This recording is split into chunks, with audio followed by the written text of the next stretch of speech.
Have you ever felt totally lost after a purchase goes wrong? You buy something based on a promise and it just completely fails on you? Well, in this explainer, we're going to chart a course right through the sometimes murky waters of consumer law.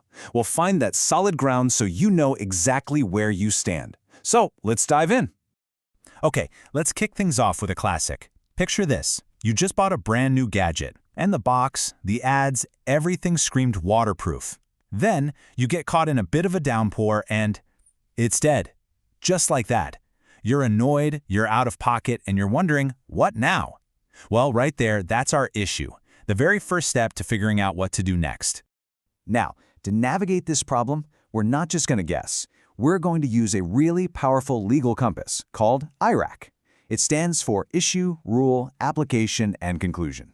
It's just a super logical way to break down any legal problem. We've got our issue, so the next thing we need to find is the rule. Right, so let's get into the rules. And to understand where we are now, we have to start with the old map, the historical foundation for all the consumer rights we have today. Believe it or not, our journey starts way back in 1896 with the Sale of Goods Act. You can think of this as the original legal map for consumer rights in Australia. It was a huge deal at the time because it basically created these automatic promises, or terms, that were part of a sale, even if nobody wrote them down. The magic word here is implied. The law itself implied these things were part of the contract. So every single buyer was automatically guaranteed that, yep, the seller actually owned the thing, that it was what they said it was, and, this is the big one, that it had a basic level of quality. And that brings us to this key phrase, merchantable quality. I know, the wording sounds a bit old-fashioned, but the idea is pure common sense. A toaster has to toast bread, right? A pen has to write. The goods have to be fit for their normal everyday purpose. Simple as that. But hey, maps get outdated. Technology changes. The world changes. So now we move on to the rules part 2, the brand new chart for our modern world. And here it is, our modern high-tech GPS, the Australian Consumer Law, or the ACL. This is the big one. It took a whole bunch of old laws and rolled them into one single national rulebook. So if you're a consumer in Australia today, this is your guide. So what's the ACL really about? Well, it boils down to two main things. First, it's there to stop businesses from doing unfair stuff. And second, it creates a powerful set of automatic protections for you. We call these the consumer guarantees. And you can really see the upgrade here. These guarantees are just so much clearer and stronger. Notice how the language changed. We went from merchantable to acceptable quality. That's a much higher, broader standard. And check out fit for any specified purpose. This one's huge. If you tell a seller why you need something, it actually has to be able to do that specific job.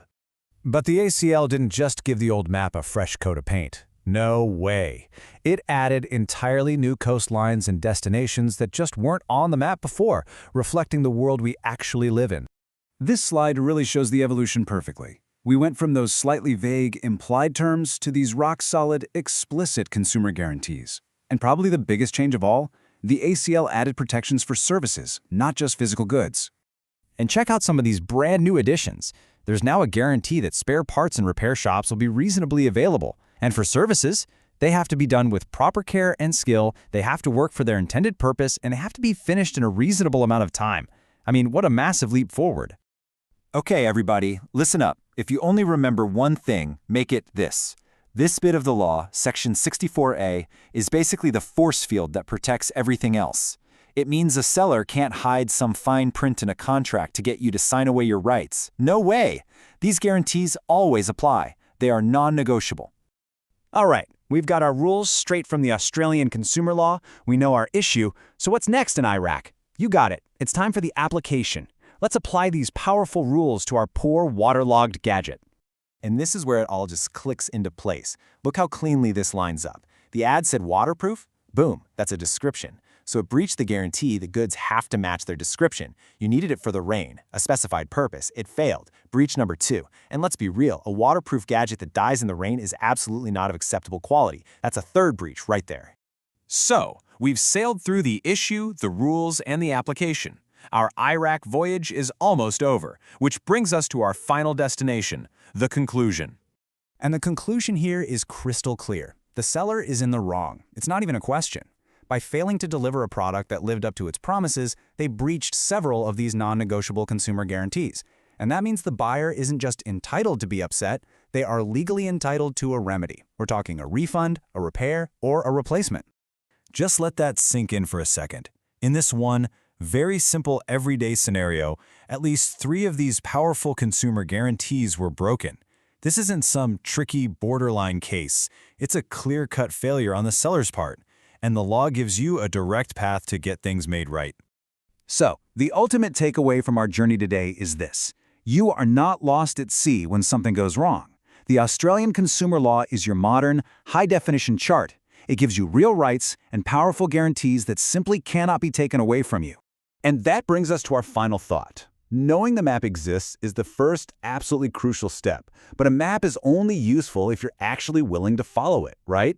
The law provides the path, but enforcing your rights, well, that's a journey you have to be prepared to take. Thanks for joining us.